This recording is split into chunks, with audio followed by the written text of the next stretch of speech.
how exactly to prepare for the PEB part of the MSQE entrance examination, and what should be your preparation strategy about it.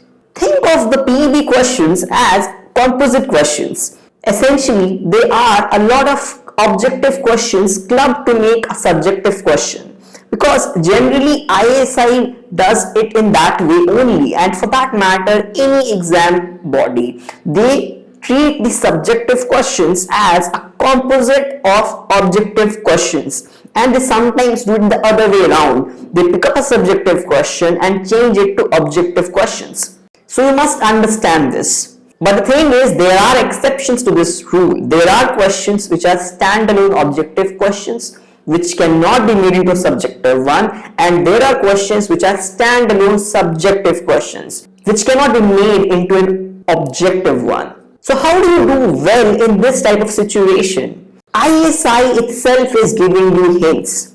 So what is the hint all about? You need to prepare well for the objective questions. And when you are reading a subjective question, a PEB question, you need to dissect it into many objective questions. Let me detail it further. So let's say you are solving an objective question, the PEA part, right?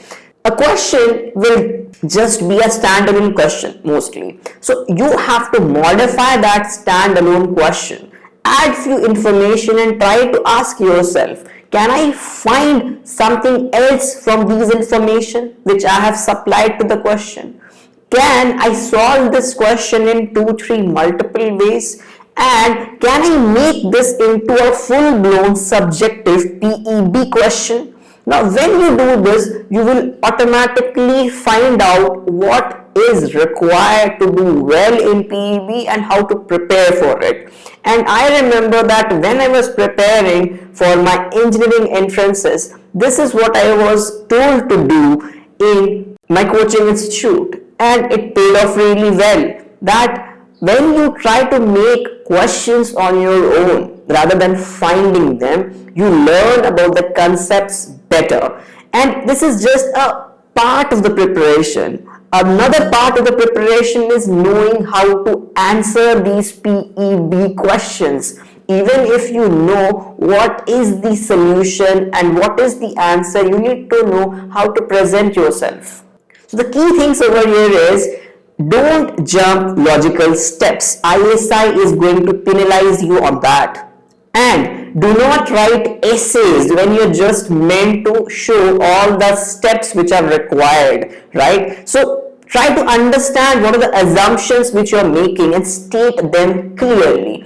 Also state the theories or theorems which you are using in the solution which you're presenting. Now, when you are thorough with this approach, there are minimal chances of you getting negative marking on your subjective questions. You heard me right. Now, what I mean by negative marking? Generally, let's say a PEB question is carrying 10 marks, hypothetical scenario. So if your answer and solution is right, you need to get 10 marks. But let's say you jumped few logical steps. You did not state few assumptions or theories or theorem. So it depends on the person checking your answer sheet, whether he or she would cut few marks from that 10 or not. So be on the safe side and try to be very meticulous with your preparation as well as presentation of the solution of PEB part. And it is very much like your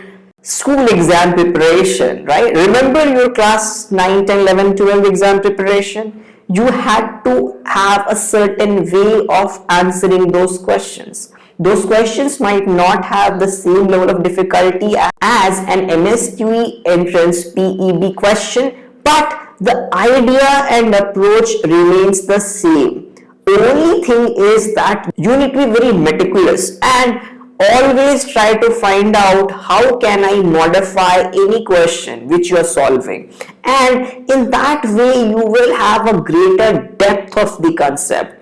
And if I have to give you like the mantra or the secret of how to do well or what to do so that you perform well in the PEB part, it's just that you need to be pretty thorough with the questions. You need to dissect the questions such that nobody can ask you a pattern of question which you have a difficulty in. It could be a match the following, it could be a subjective question, it could be fill in the blanks, it could be integer type, it could be an objective question, it could be a multiple choice correct objective question. So you should be pattern agnostic, and if you reach that level, no exam is going to frighten you or give you any kind of a tension. And with that, I would say that do prepare well, and if you have any query related to MSQE entrance preparation or economics entrance preparation, to comment down below.